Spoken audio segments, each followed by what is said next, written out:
Good morning everyone. Dasu sikarनानै मोनसे blog बानायबाय लोगोफोर. दासो आं केटा खालामनायदों लोगोफोर. बिदिब्ला भिडिअ नायलांबाय ना मा होनो लोगोफोर. बादुलिया नै दासो खांसे खुरिसोदो 7टा जाबाय. उथिनायानो 6टा 20 उथिखादो. ओमफ्राय दासो खांसे खुरिसोदो नै बादुलिया. 7टायानो जानोसै लोगोफोर एकदमबारे नै दासो बालु सुबायदों मिसिनानो सुबायदों खांसेफोरखौ. एकदमबारे मा जाखो दानि जुगनि हिन्जावफोरजों लोगोफोर.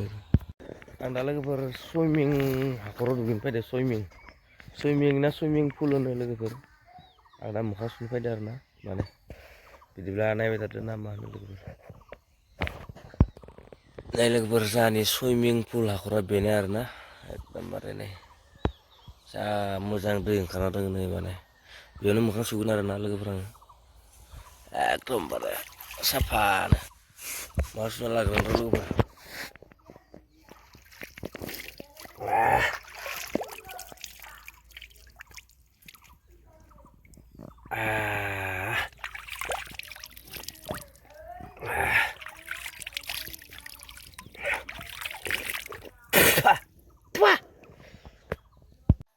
ये मेरा घर पर आलू है क्या?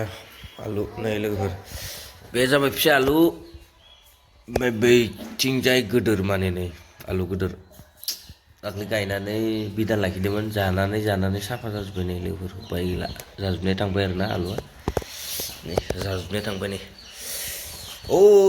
दाखालि थालिर आखासे खिथिदोंमोन ना नै थालिर आखासेयाबो जोब्बाय नै आखासेल'सै थालिर बिदांसेया. बेनिफ्राय नै जाबाय बेखर लोगोफोर. दिनै लोगोफोर अरुणाचलनि फैसा हाबगोन ना बेनिखायनो दिनै अरुणाचलनि फैसा हाबगोनखाय लोगोफोर हायाव थागोन ना पातालाव थागोन जादों नै सोरांस्लाब मोनि मैगं हागासिनो एकदमबारे मुसलपुराव दिन थाङो ओइ मोसालायदो एकदमबारे दिनै अरुणाचल फैसा हाबगोनखाय बयद' खुसि एकदम नैथ' दासो उथिदो नै मिया हराव जखाय लोंना खर' सादोनो एकदमबारे मा जागोन सेंग्रा गथ'ना सिख्लायाबो गारजाबाय बिसोरो ब्रेकआपबो जादोंनो दाख्लै. ए दिनै हाबखाथारगोन नामा फैसाया? हाबगोन मिटिङाव थांसै जों दा जाखां लोंखां. बेनिखायनो एकदमबारे नै एकदम कबि गोजा ओमफ्राय आलु एवना गालांनो मा जाबावगोन. संना दोन दायो. ओइनोथ' खोनादों लोगोफोर मा होनदों? ओंखामसो संनो होबावलायदों आंना बुरैया एकदमबारे मा जाबावगोन. दिनै अरुणाचलनि फैसा हाबगोनखाय हायाव थागोन ना पातालाव थागोन जाबाय दङ एकदमबारे ना. फैसा हाबबा मा खालामगोन? आङो मा खालामगोन आंसो मिथियो. फैसा हाबबा दख'ना बायगोन गांथाम. बारदै सिख्ला दख'ना बायगोन.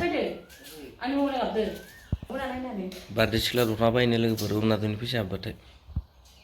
बारदै सिख्ला